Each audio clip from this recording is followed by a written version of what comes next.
Por un lado, están los judíos, quienes se consideran los legítimos herederos divinos de la tierra y fueron desplazados injustamente de una región conquistada por sus antepasados.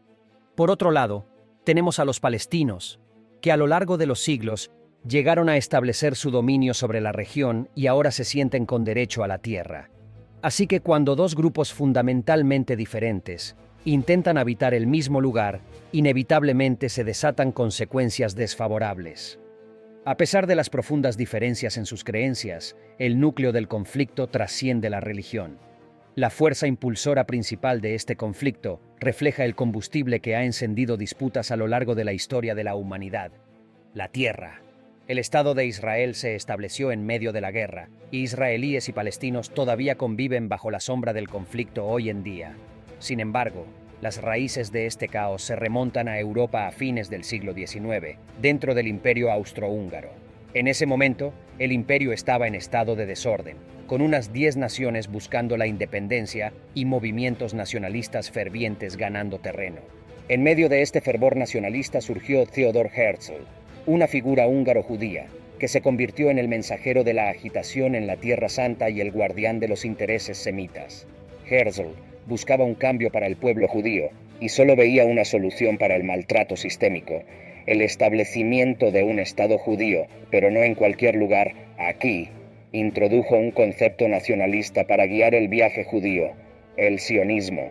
No obstante, a fines del siglo XIX, la región que ahora llamamos Palestina estaba bajo el control del casi omnipotente Imperio Otomano.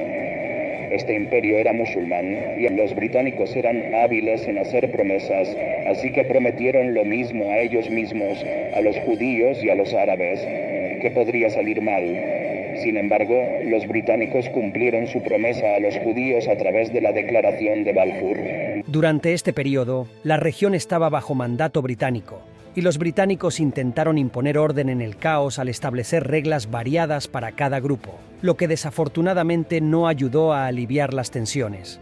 Palestina aún no era un país reconocido, una situación que persiste hasta hoy, dependiendo de a quién se le pregunte. En consecuencia, las divisiones entre cristianos, judíos y árabes generaron un sentimiento de nacionalismo entre los árabes, lo que llevó a la gran revuelta en busca de la independencia. Con la ayuda de milicias judías, los británicos sofocaron la revuelta árabe. Ahora, los judíos parecían tener la ventaja, habían derrotado a los árabes, ayudado a los británicos y estaban listos para reclamar aún más tierras. Esta situación empeoró aún más cuando estalló la Segunda Guerra Mundial, lo que llevó a miles de judíos a migrar a Palestina para escapar de los nazis. Esta afluencia de inmigrantes judíos exacerbó las tensiones entre las dos comunidades. A medida que llegaba el fin del mandato británico en el Medio Oriente, los británicos, agobiados por la situación, decidieron transferir Palestina y sus problemas a la recién creada Organización de las Naciones Unidas. La ONU dividiría el territorio entre palestinos y judíos y colocaría a Jerusalén bajo administración internacional para evitar más conflictos. El presidente de la Asamblea General encargado de esta tarea compleja, Osvaldo Araña. Pero, por supuesto, incluso esta situación laberíntica no podía seguir siendo sencilla. Después de todo, la ONU no tiene el poder de unir a las naciones, ¿verdad? El plan de partición de 1947 resultó ser una propuesta explosiva que tanto judíos como árabes rechazaron apasionadamente. Si las relaciones entre judíos y árabes ya estaban tensas, estaban a punto de desmoronarse por completo. Justo antes de que el Reino Unido se fuera oficialmente, los judíos declararon la independencia de Israel y crearon el Estado de Israel el 14 de mayo de 1948. Enfurecidos por la división de la ONU y la creación del nuevo Estado de Israel, los países árabes declararon la guerra a Israel. El día siguiente a la independencia de Israel, Egipto, Jordania, Irak, Siria, Líbano, Arabia Saudita y Yemen declararon la guerra a Israel. A pesar de todas las expectativas, Israel logró reunir un ejército considerable y derrotó a la Liga Árabe en la Guerra Árabe-Israelí de 1948.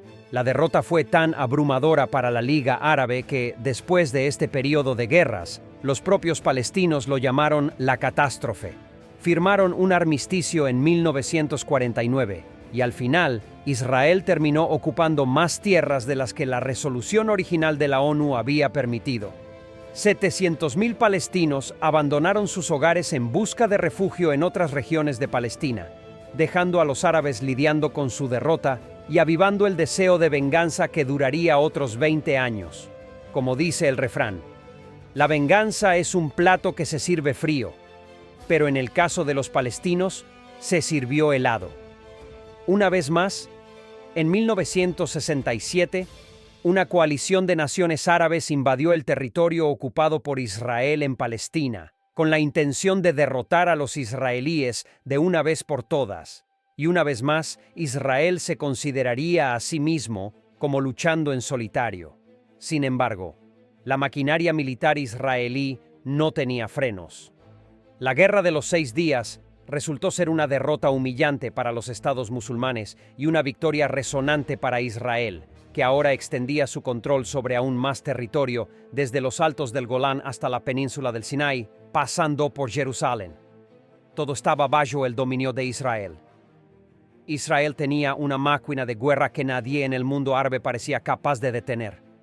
Pero los estados musulmanes lo intentaron de nuevo, y esta vez, en el día más sagrado de Israel, el Yom Kippur, Día del Perdón. Con casi el doble de soldados, Egipto, respaldado plenamente por Siria, Irak, Cuba y la Unión Soviética, atacaron a Israel, con el apoyo de Estados Unidos. Sin embargo, al final, Israel volvió a tener la ventaja en la guerra del Yom Kippur. Sin embargo, la situación comenzó a mejorar en 1979 con un tratado de paz entre Israel y Egipto, facilitado por Estados Unidos. Israel devolvió la península del Sinaí a Egipto y, a cambio, Egipto reconoció oficialmente el Estado de Israel. Israel estaba contento, Egipto estaba contento y todos estaban contentos hasta la llegada de Yasser Arafat. El deseo de venganza seguía vivo entre los palestinos y los musulmanes, y Arafat llevaría la lucha de nuevo a Israel durante las décadas de 1970 y 1980. Sin embargo, Israel respondió enérgicamente y destruyó las bases militares en el Líbano. Como respuesta a este ataque israelí, grupos de guerrilleros musulmanes formaron Hezbollah, visto como un grupo legítimo contra Israel por palestinos y musulmanes, pero considerado terroristas por gran parte del mundo occidental y por la propia Liga Árabe. A pesar de ello, Israel siguió expandiendo su territorio al crear comunidades judías en Cisjordania y Gaza, lo que desencadenó una serie de revueltas de la población local, conocidas como las intifadas. En medio de este caos surgió Hamás, un grupo que buscaba la liberación de los palestinos y la desaparición de Israel, pero que se oponía a la Organización para la Liberación de Palestina. Así, las condiciones comenzaron a cambiar con las negociaciones entre Israel y la OLP de Arafat, con la ayuda de Estados Unidos, lo que llevó a los acuerdos de Oslo. En este acuerdo, la OLP reconoció el Estado de Israel, y a su vez, el Estado de Israel reconoció a la OLP como la entidad soberana de Palestina. Un año después, Jordania también reconoció la soberanía de Israel. Sin embargo, a partir de 1995, el caos regresó a la región. A partir de 1995, Hamás inició una serie de ataques contra civiles israelíes, lo que provocó una enérgica respuesta israelí y el fin del periodo de paz en la región. Estos eventos dieron lugar a la Segunda Intifada, que se cobró miles de vidas entre judíos y palestinos.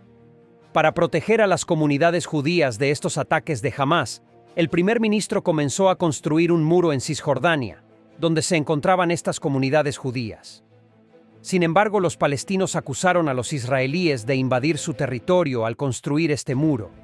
Entonces, cuando Arafat falleció en 2005, Hamás asumió el control del gobierno palestino, intensificando aún más las tensiones entre los dos pueblos. En los últimos 15 años, Hamás ha lanzado cohetes y llevado a cabo ataques contundentes contra Israel, y Israel ha respondido enérgicamente a estos asaltos.